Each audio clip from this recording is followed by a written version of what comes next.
ముందుగా మనకి రానున్న వినాయక చవితి సందర్భంగా ప్రజలు లేదా మండపాలు పెట్టేవాళ్ళు ఏ జాగ్రత్తలు తీసుకోవాలి, ఏ విధంగా అనుమతులు తీసుకోవాలి అనే దాని మీద పిలవడం జరిగింది. ఒక సింగిల్ విండో సిస్టమ్ అని చెప్పేసి మనకు ఆన్లైన్లోనే అప్లై చేసుకోవడానికి అవకాశం వచ్చింది.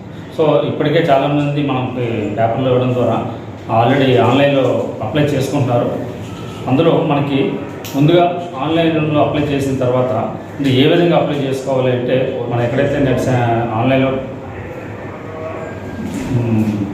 వెబ్సైట్ ఓపెన్ చేసుకొని మన తాలూకా ఫోన్ నెంబరు డీటెయిల్స్ అవన్నీ ఇస్తే వాళ్ళు ఏ విధంగా అంటే ఒక ఓపెన్ అవుతుంది సైట్. ఓపెన్ అయిన తర్వాత వాళ్ళ తాలూకా డీటెయిల్స్ అన్నీ కూడా పూర్తి వివరాలన్నీ నింపాలి. నింపిన తర్వాత అది మనకు ఇక్కడ వచ్చినటువంటి ప్లేసు ఏరియా ఎక్కడైనా తెలిసిన తర్వాత ఇది ఒక కమిటీ ఉంటుంది.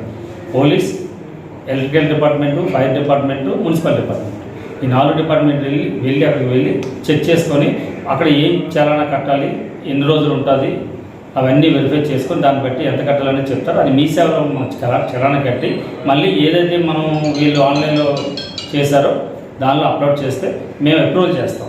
తర్వాత క్యూఆర్ కోడ్ అనేది ఒకటి వస్తుంది.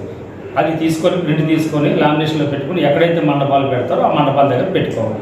ఎవరైతే చెకింగ్ ఆఫీసర్స్ వస్తారో ఎన్ని రోజులు అంటే అందులో మనకి ఎన్ని రోజులు విగ్రహాన్ని పెడతారు, ఏ హైట్ ఉన్నటువంటి విగ్రహాన్ని పెడతారు, ఎక్కడ అమ్ముతారు, ఆ టైంలో తీసుకోవాల్సిన జాగ్రత్తలు ఇవన్నీ కూడా ఉంటాయి. అదేవిధంగా పబ్లిక్ గమనించవలసింది ఏంటంటే, ఈ రోడ్డు ఎక్కడైతే మనం గణేష్ పెడుతున్నామో ఆ ఏరియా ట్రాఫిక్ ఇబ్బంది కలగకుండా వెహికల్స్ ఏవి కూడా అడ్డుగా ఉండకుండా ఉండే ప్రదేశాలు ఎంచుకోవాలి. రెండవది, గవర్నమెంట్ ప్లేస్ అయితే ఎక్కడైతే గవర్నమెంట్ సంబంధించిన కన్సర్న్ ఆఫీసర్స్ ఉంటారో వాళ్ళకి లెటర్ పెట్టుకొని ఎన్ఓసి తీసుకోవాలి. లేదా ప్రైవేట్ ప్లేస్ అనుకోండి, ఎవరైతే ఓనర్ ఉంటారో ఓనర్ దగ్గర నుండి ఎన్ఓసి తీసుకోవాలి. ఈ విధంగా కంపల్సరీగా వాళ్ళ దగ్గర నుండి ఎన్ఓసి ఉండాలి. రెండవది, ఏదైతే మనం మండపంలోని గణేష్ని పెడతామో అక్కడ కంపల్సరీగా ఒక పర్సన్ ఉండాలి. కమిటీ మెంబర్లు అందరూ కూడా ఎక్కువ జాగ్రత్తలు తీసుకొని ప్రతిరోజు కూడా డే అండ్ నైట్ ఒక వ్యక్తి ఉండేటట్టు చూసుకోవాలి. ఎందుకంటే దీపాలు పెడతారు కాబట్టి ఎలక్ట్రికల్ షాక్ కానీ ఇంకైనా ఇతర కారణాలు వర్షాలు పడుతున్నాయి కాబట్టి షార్ట్ సర్క్యూట్ అయ్యే అవకాశం ఉంది. కాబట్టి ఖచ్చితంగా ఒక పర్సన్ని నైట్ టైం ఒక్కరు కానీ ఇద్దరు కానీ అక్కడ ఉండేటట్టు చూసుకోవాలి. అలాగే గణేష్ దగ్గర హుండీలు గట్రా పెడతా ఉంటారు. నైట్ టైము అలాంటి ఏమీ లేకుండా చూసుకోవాలి. ఎందుకంటే చిన్నపిల్లలు ఆకతాయిలు ఉంటారు, వాళ్ళు పట్టుకెళ్ళడానికి అవకాశం ఉంటుంది. అలా చేయకుండా మనం కొన్ని జాగ్రత్తలు తీసుకోవడం జరుగుతుంది. నెక్స్ట్, చిన్న ఇష్యూస్లోని లా అండ్ ఆర్డర్ ప్రాబ్లమ్స్ ఏదైనా ఇబ్బంది అనుకుంటే మాకు ముందుగా ఇన్ఫర్మేషన్ ఇస్తే మేము వాళ్ళని పిలిపించి మాట్లాడడం జరుగుతుంది. ఏదైనా ఇబ్బందికరమైన వాతావరణం లేకుండా ప్రశాంత వాతావరణంలో ఈ గణేష్ తాలూకా కార్యక్రమాలన్నీ కూడా పూజా కార్యక్రమాలన్నీ కూడా చేయొచ్చు. అలాగే పూజా కార్యక్రమాల టైంలో కూడా మాకు చెప్తే ఎక్కువ మంది జనాలు గ్యాదర్ అవుతారు కాబట్టి మా పోలీసులు కూడా కొన్ని పెట్రోలింగ్ పార్టీస్ని పంపించడం జరుగుతుంది. అదేవిధంగా మన నిమజ్జనం టైంలోని ఎక్కడ అణుగుతారో, ఏ రూట్లో తీసుకెళ్తారు, ఒకవేళ తీసుకెళ్తే ఆ వెహికల్ ఏదైతే మనకి ఆటో కానీ లేదంటే ఇంకేదైనా గణేష్ని తీసుకువెళ్ళడానికి ఉపయోగించేటటువంటి వెహికల్ కంపల్సరీగా డ్రైవర్ లైసెన్స్ ఉండాలి. డ్రైవర్ మద్యం తాగి ఉండకూడదు. ఇలాంటి జరగకుండా మీరే జాగ్రత్త పడాలి. మేము కూడా చెక్ చేస్తాం ఆ రోజు. కాబట్టి ఖచ్చితంగా మా పోలీసు వారికి అందరూ కూడా సహకరించాలి.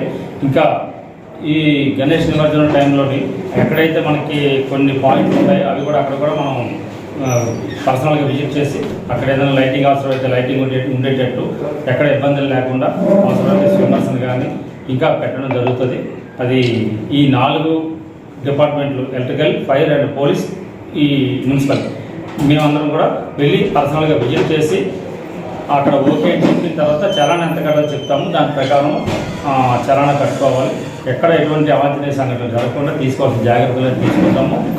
ప్రజలందరూ కూడా ఎవరైతే మన పట్టణ మండలంలో ఉన్నటువంటి ప్రజలందరూ కూడా పోలీసు వారు సహకరించాలని చెప్పేసి ఎటువంటి ఇబ్బందులు లేకుండా ఈ గణేష్ ఉత్సవాన్ని జరుపుకోవాలని చెప్పేసి మా పోలీస్ డిపార్ట్మెంట్ తరఫున కోరుచున్నాం. ఎక్కడైతే మీరు మైక్ పర్మిషన్ తీసుకుంటున్నారో డీజేకి పర్మిషన్ ఉండదండి.